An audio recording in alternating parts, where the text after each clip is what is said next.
and not just for the normal reasons of public speaking, although that's there too. But it's also because I want to say something meaningful, and I've been overwhelmed by the enormity of what is happening right now.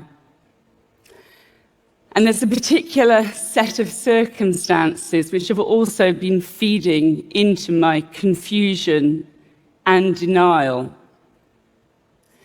And that is because the last time that I stood on this stage, it led to a 3-year legal battle, culminated in London's High Court, in which it felt like I was on trial for my life, because I was. My career, my reputation, my finances, even my home was on the line. All because I came here to warn you that I didn't think democracy was going to survive the technology that you're building, however incredible it is. In fact, I was the person who almost didn't survive, and pretty much everything I was warning about is now coming true. I can't sugarcoat it. It's a bit of a head fuck. I have a lot of emotions about coming here, and Ted also, I suspect, is feeling them too. But what actually I finally realized yesterday is that the denial and the confusion that I've been feeling is maybe what you're feeling too. I felt powerless for a really long time. So if that's what you're feeling, I get it. But we have to act now. My alarm system is ringing again. There are things that we can do. In my case, I survived, and you will too, but it's by learning how to fight back. This is my guide, and it has to start with naming it. It's a coup.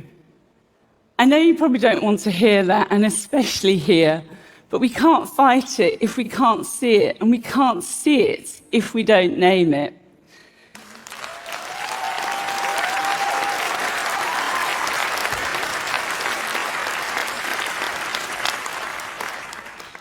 The Russian and American presidents are now speaking the same words. They are telling the same lies. We are watching the collapse of the international order in real time, and this is just the start. Coups are like concrete. When they stop moving, they set. It is already later than we think. This image, some of you in this room might know these people. I call it tech bros in hostage situations. It's a message to you. This is Putin's playbook. He allows a business elite to make untold riches in exchange for absolute loyalty. Some people are calling this oligarchy, but it's actually bigger than that. These are global platforms. It's broligarchy.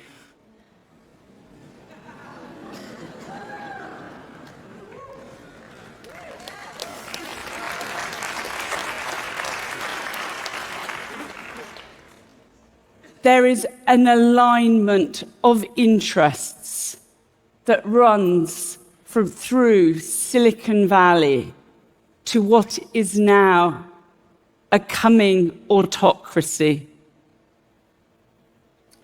It's a type of power that the world has never seen before. It's always the data. It's the crack cocaine of Silicon Valley. You know, the first thing that Elon Musk did was to send his cyber troops into the US Treasury to get access to the data. That is not a coincidence, it's a hack. That data is now feeding AIs that are choosing who to sack and who to replace. Sorry, eliminate fraud and waste.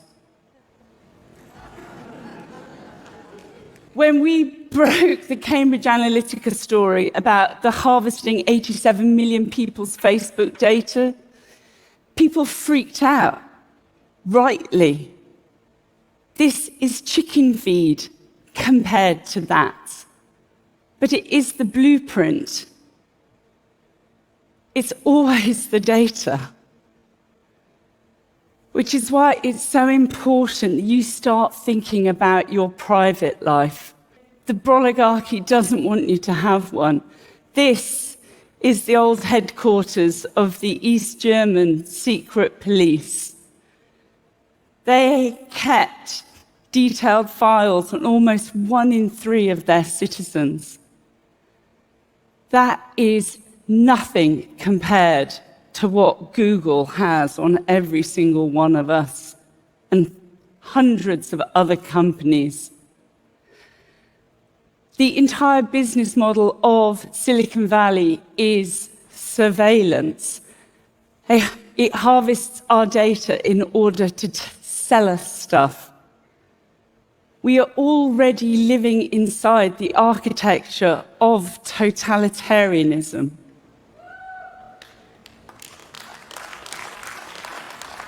It may not have been deliberate, but we now have to start acting as if we live in East Germany and Instagram is the Stasi. Politics is downstream from culture. So I actually learned this from somebody who I think of as one of the great philosophers of our age, Steve Bannon. He actually stole it from somebody else. But it's not politicians who have the power. He knows that. It's why he's a podcast bro these days. But culture now is just what's next on your phone. And that's AI. Culture is AI now. And forget the killer robots. If you want to know what the first great AI apocalypse is, we're already living it. It's total information collapse. And if you take one thing only away from this talk, it's politics is technology now. And that's why everybody in this room, you can't look away. It's why your CEOs have been taken captive and are paraded on TV like hostages.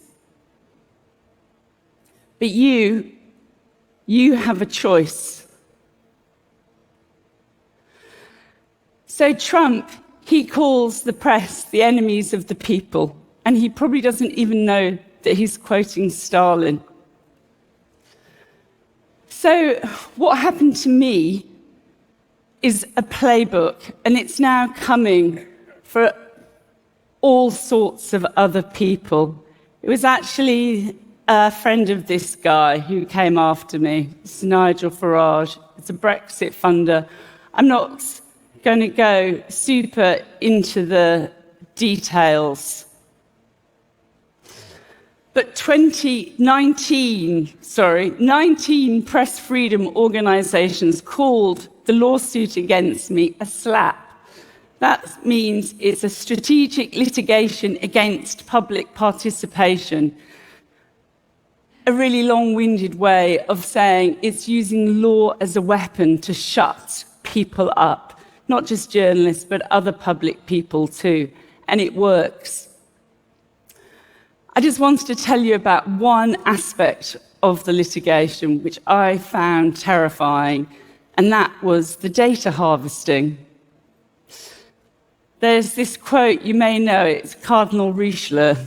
If you give me 6 lines written by the hand of the most honest of men, I will find something in them in which will hang him.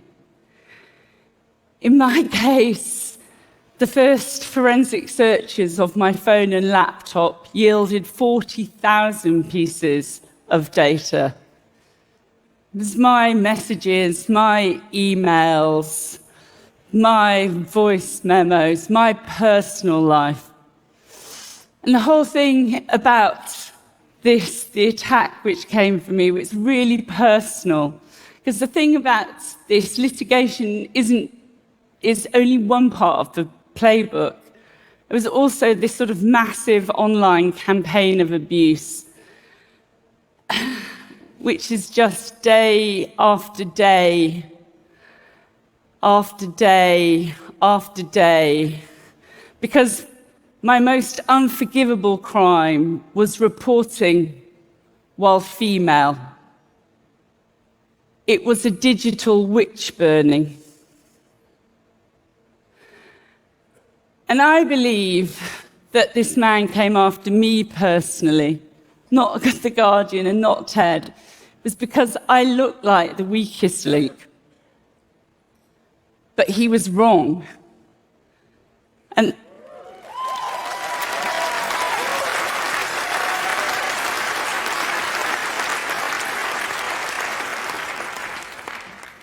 30,000 people rose up to support me. They contributed almost £1 million to a legal defence fund because they saw a bully trying to crush me and they would not let it stand. And it always makes me emotional when I think about that. I just heard somebody was saying the camera person, I don't know where they are, contributed. This whole talk is actually my gratitude towards everybody who did that. But it's also why I know about what we have to do next. You know, Trump is suing news organizations, and every day they're settling. These are big corporates with corporate interests. Not everybody can stand up to power, but there are people who are doing it, and we can support them. We have to have each other's backs right now, because we are the cavalry now.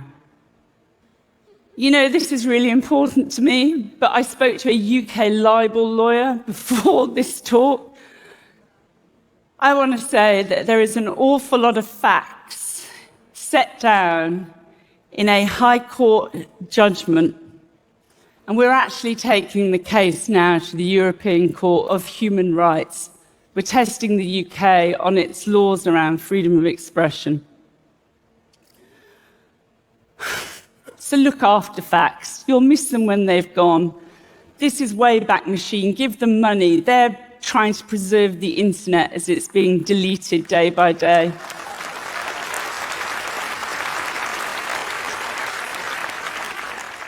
History is our best chance of getting out of this. You know, you probably know this phrase, do not obey in advance. That's Tim Snyder, who's a historian of authoritarianism. We now are in techno-authoritarianism. We have to learn how to digitally disobey.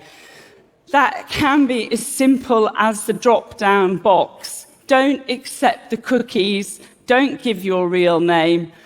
Download Signal, the encrypted messaging app. Don't bomb Yemen. Don't add the editor of The Atlantic to your group chats.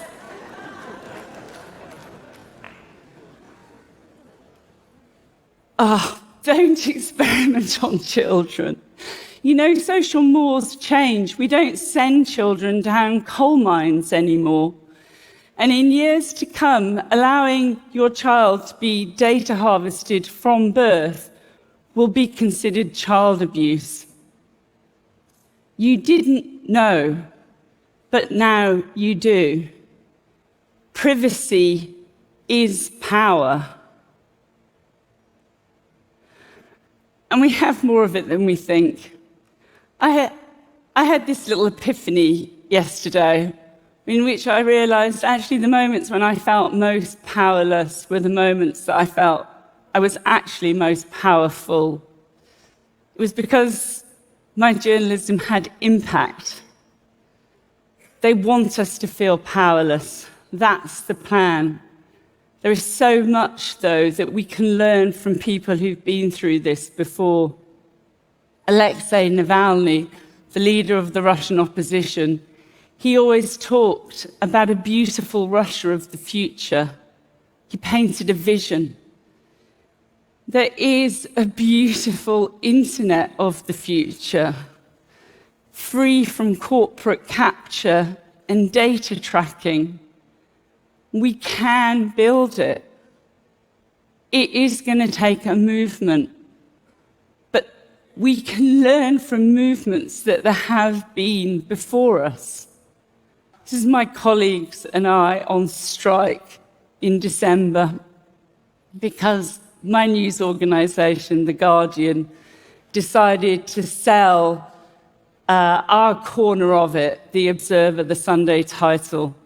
And it was a battle we really didn't need at this time, and we didn't actually win. But, you know, you can't win every battle, but you definitely won't win if you don't fight.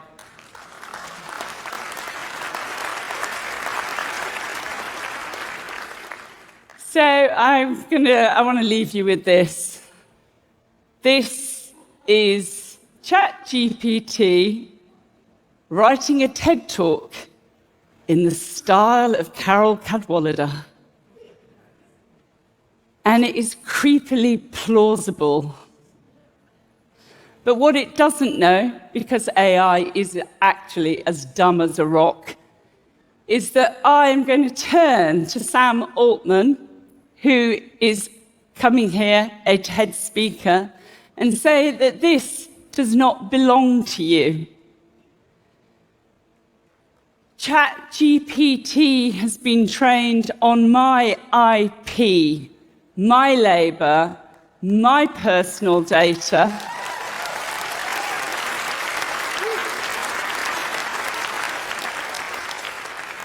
And I did not consent. You know, The Guardian has effectively got rid of more than 100 journalists. We actually leave the building next week. And shortly afterwards, it signed a syndication deal with OpenAI. Or as I think of it, it married its rapist. But I do not consent. And while we still have copyright laws in my country, UK government is trying to tear them up at the moment in order to suck up to Silicon Valley and Trump. But while we have them, use them. Because what is happening to my industry is happening to yours too. And it's more than theft. It's a violation. Data rights are human rights.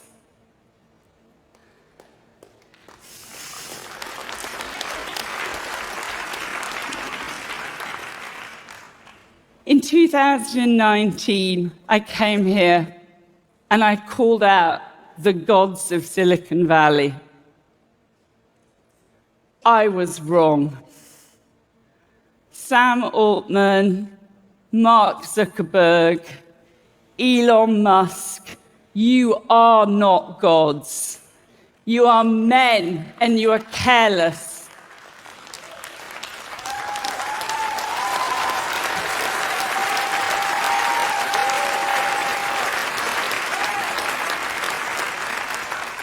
You think that by allying yourself with an autocrat, you will be protected.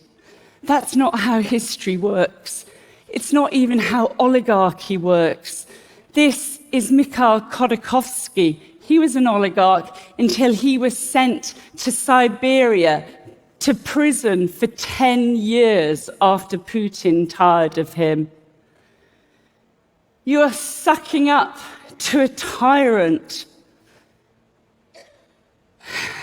who is trying to destroy the laws who made your businesses possible. You are collaborators. You are complicit in a regime of fear and cruelty. But the rest of us, we all here, we have a choice. I chose to come back to TED because I'm reclaiming my story, my words.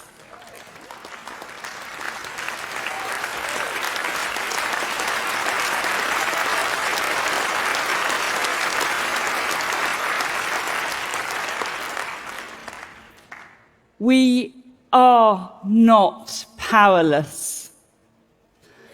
The 30,000 people who supported me proved that we are not powerless.